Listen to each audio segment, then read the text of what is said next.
Bonjour à tous et bienvenue dans ce nouvel épisode de Vivez la Vendée.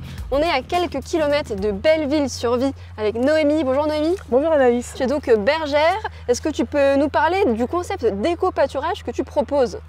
Alors effectivement, avec Sébastien, mon conjoint, nous avons une activité d'éco-pâturage. Donc nous avons des moutons et nous proposons nos services aux collectivités et aux entreprises qui ont des espaces enherbés. Donc l'éco-pâturage, en fait, c'est un mode de gestion différencié des espaces enherbés. Le fait que nos moutons pâturent, ça permet de réguler la pousse de l'herbe. Certains disent que les moutons sont comme des tondeuses, mais pour nous, je trouve ça assez réducteur, donc on n'est pas tout à fait d'accord avec ce propos-là. Nos moutons sont bien plus que des tondeuses parce que ce ne sont pas des objets, mais des êtres vivants. Et du coup, ils ont cette aptitude aussi à favoriser les liens sociaux. Donc sur nos sites d'éco-pâturage, on voit parfois que les familles viennent s'y promener, prendre le goûter à la sortie de l'école et viennent voir les moutons, les observer, voilà. Donc, Ta grand-mère était aussi bergère. Exactement. Tu avais vraiment ce besoin de revenir aux sources en faisant ce métier-là parce qu'avant tu as fait un autre métier, c'est ça ? Oui, exactement.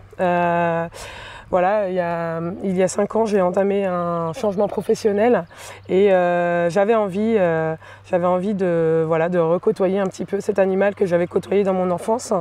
Et effectivement, ma grand-mère était bergère, donc je suis ravie aujourd'hui de suivre un peu son chemin.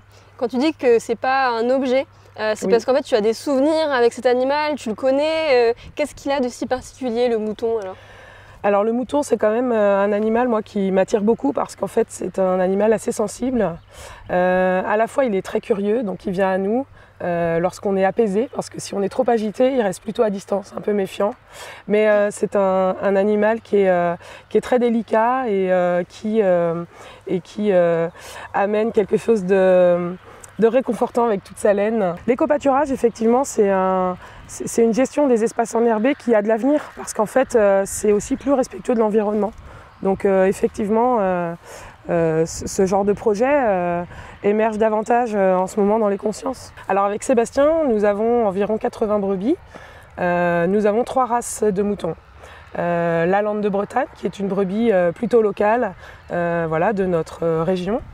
Nous avons des tonnes et marteaux, qui sont des brebis plutôt originaires de Savoie, et les nez noirs du Valais. Ici, là, on se trouve dans un parc, une prairie où il y a essentiellement des nez noirs du Valais, qui sont eux originaires de Suisse. Et c'est pas compliqué de gérer toutes les races, tout ça je vois qu'il y a des haies, c'est ça, il y a des enclos ? Effectivement, il y a plusieurs enclos. C'est vrai que quand on fait de l'éco-pâturage, on est un peu logisticien aussi, c'est-à-dire qu'on a nos prairies qui sont chez nous, mais on a aussi toutes les prairies, toutes les zones d'éco-pâturage qui sont chez nos clients.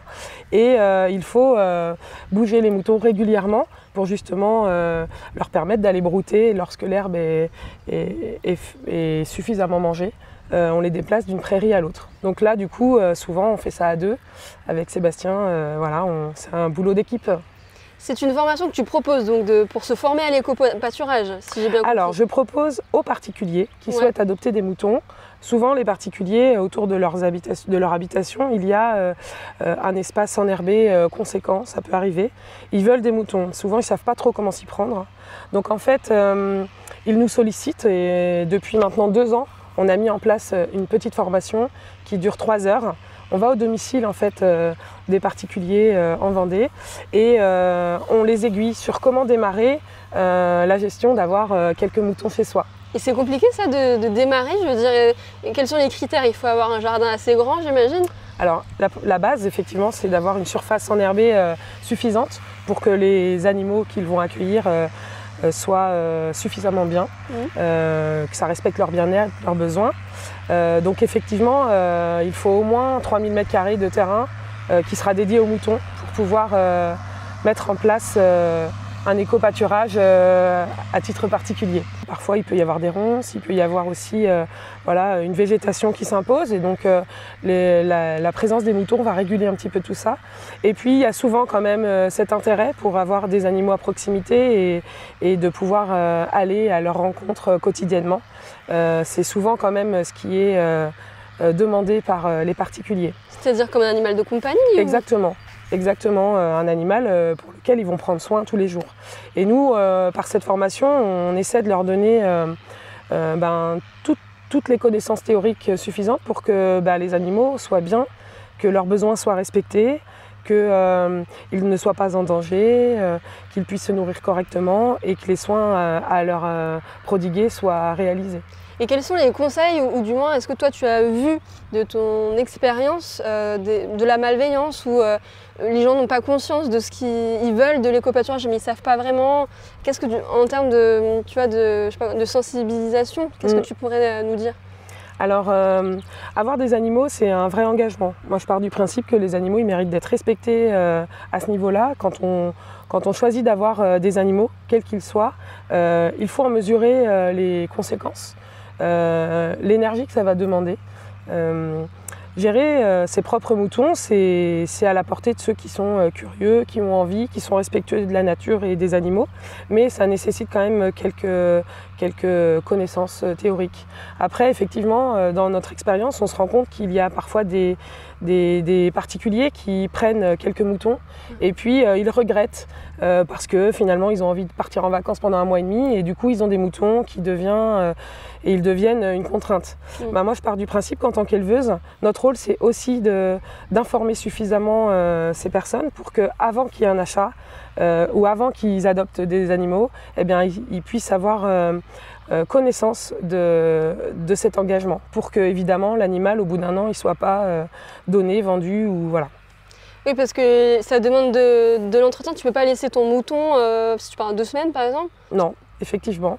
Oui. Si on part 2 semaines, on ne peut pas laisser son mouton sans aucune surveillance. Après, mais s'il a la pelouse à brouter, je veux dire, est-ce qu'il n'a pas sa nourriture déjà? Il manquera l'eau peut-être? Oui, et puis s'il a un problème, personne n'est là pour voir. Okay. Donc en fait, c'est pas convenable de faire ça et c'est pas non plus autorisé. Il faut rendre visite à ces animaux pour s'assurer de leur bien-être et que tout se passe bien. Ok, et ceux qui veulent potentiellement élever des moutons pour les manger par la suite, t'en penses quoi? Eh bien, moi, j'en pense que on a des fois des familles qui veulent des moutons et puis tous les ans, ils décident de manger un agneau. Il n'y a aucun souci. Nous, c'est vrai que dans notre activité, on ne mange pas les moutons qu'on fait naître. On ne mange pas nos moutons parce que ce n'est pas le choix que nous avons fait. Okay. Mais effectivement, l'agneau, c'est une viande très bonne et il n'y a aucun souci sur le fait que certaines personnes souhaitent en manger. Merci beaucoup Noémie. Est-ce que tu as un dernier message à faire passer aux Vendéens qui nous regardent et qui ont peut-être envie de se lancer dans cette aventure de l'éco-pâturage?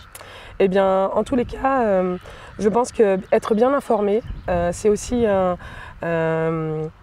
gage de bien-être pour les animaux et pour nous, Sébastien et moi, le bien-être des animaux, c'est la priorité. Donc, et on peut t'acheter un mouton? Oui, alors un mouton tout seul, non. Okay. Mais un mouton, c'est un animal qui est grégaire. Donc son bien-être nécessite qu'il soit minimum 2 ou 3. Pour acquérir une petite brebis Land de Bretagne, par exemple, il faudra compter environ 150 € par animal. Merci beaucoup Noémie et nous on se retrouve dès demain pour un nouvel épisode de Vive la Vendée.